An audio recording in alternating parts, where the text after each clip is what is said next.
الرحمن الرحيم. Jika salah seorang dari kita ditanya, apakah kamu seorang muslim yang mengikuti Nabi Muhammad sallallahu alaihi wasallam, kita akan menjawab, iya, saya pengikut Nabi Muhammad sallallahu alaihi wasallam.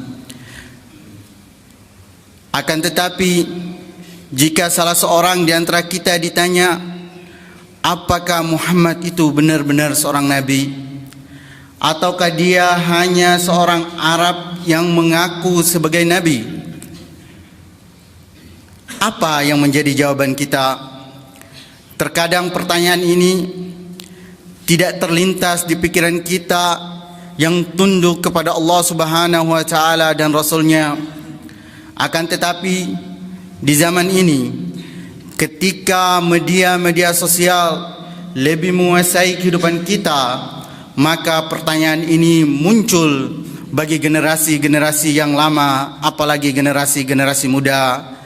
Maka di antara pemuda-pemuda Islam mulai berpikir tentang kebenaran ajaran agama mereka, mulai berpikir, apakah Muhammad sallallahu alaihi wasallam benar-benar seorang nabi atau hanya seorang yang mengaku saja?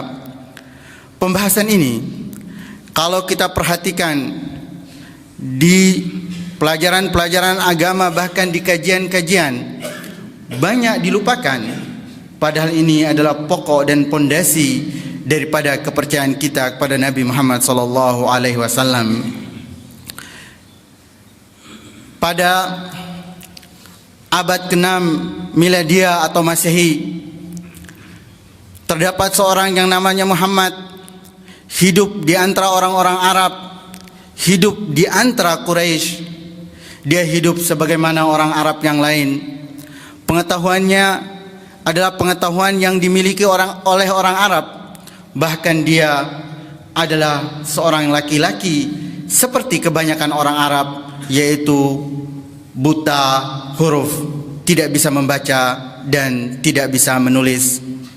Dia Muhammad sallallahu alaihi wasallam tidak dikenal sebagai seorang pemikir, tidak juga sebagai seorang penyair. Dia orang biasa-biasa saja, tapi dia memiliki akhlak dan kejujuran sehingga dikenal dengan Al-Amin.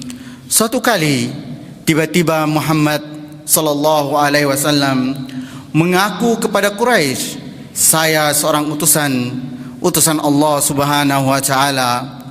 Seandainya salah seorang dari kita berada pada waktu itu, kita pasti akan bertanya, Muhammad seorang yang jujur di dalam kehidupan bersama kita, apakah dia jujur di dalam pengakuannya bahwa dia adalah utusan Allah Subhanahu wa taala?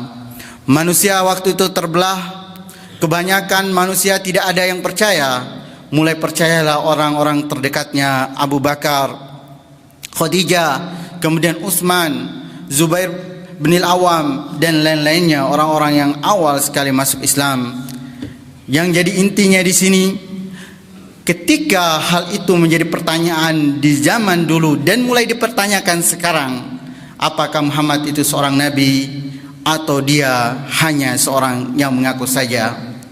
Secara akal, hal ini terbagi menjadi 4 kemungkinan.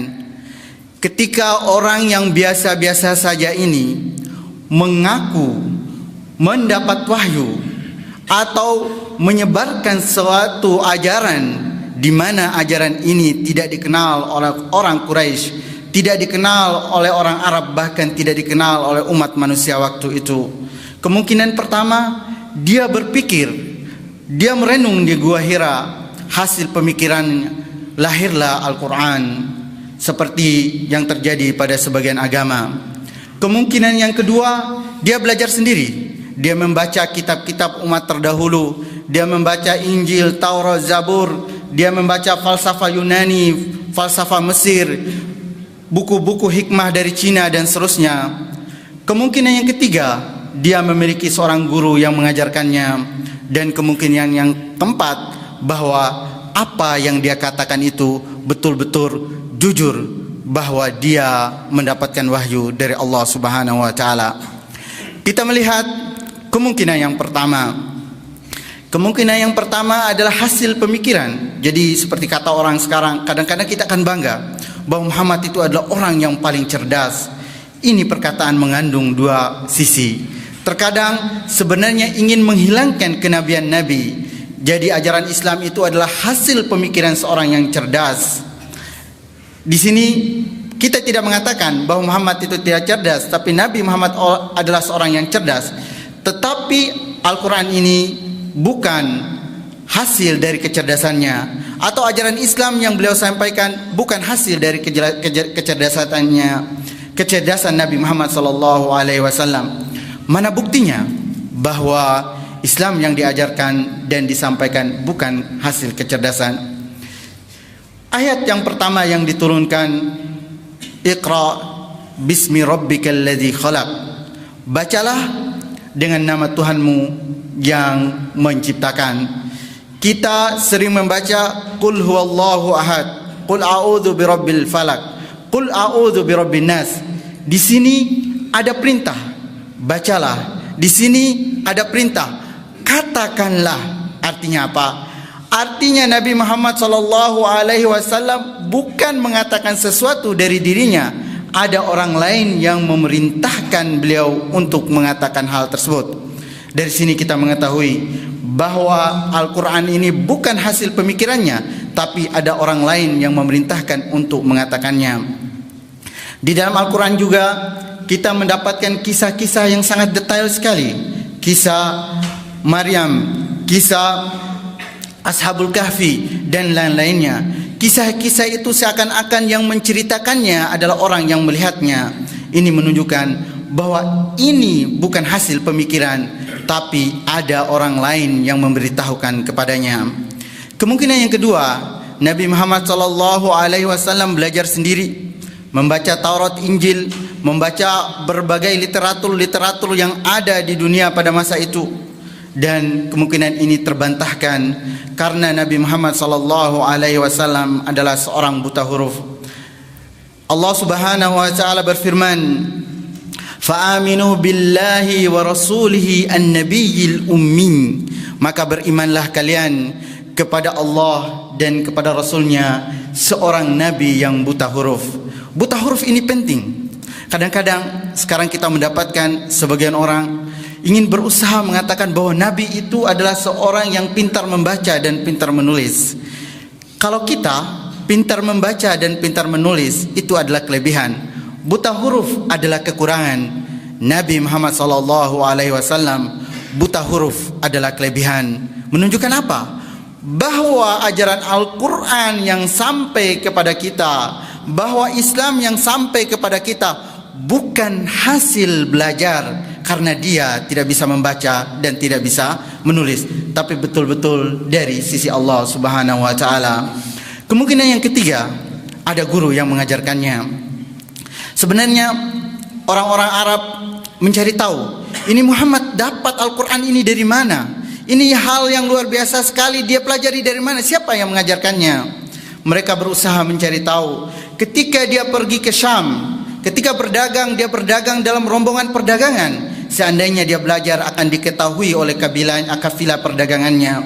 Akhirnya orang-orang Quraisy menuduh Nabi SAW belajar Al-Quran dari seorang budak Nasrani, budak Romawi yang menjadi tukang besi di Makkah. Maka Allah Subhanahu wa taala berfirman, "Walaqad na'lamu innahum yaquluna innama yu'allimuhu bashar lisanul ladzi yulhiduna ilaihi a'jamiyun wa hadha lisanun arabiyyun mubin." Apa kata Allah? Kami telah mengetahui, sebagian orang mengatakan bahwa Nabi Muhammad mempelajari Al-Quran ini dari seorang budak yang berasal dari Romawi. Budak Romawi tersebut baca bahasa Arabnya aja nggak bisa. Bahasa Arab nggak bisa, artinya nggak lancar karena dia orang Romawi. Lisan artinya ucapan orang Romawi tersebut tidak lancar berbahasa Arab. Bagaimana dia bisa mengajarkan Al-Quran yang memiliki kesempurnaan di dalam bahasa Arab? ini sesuatu yang tidak mungkin. Artinya kemungkinan yang mungkin adalah kemungkinan yang keempat, bahwa Al-Quran ini betul-betul datang dari sisi Allah Subhanahu wa Ta'ala, diturunkan lewat Jibril dan diajarkan kepada Nabi Muhammad sallallahu alaihi wasallam.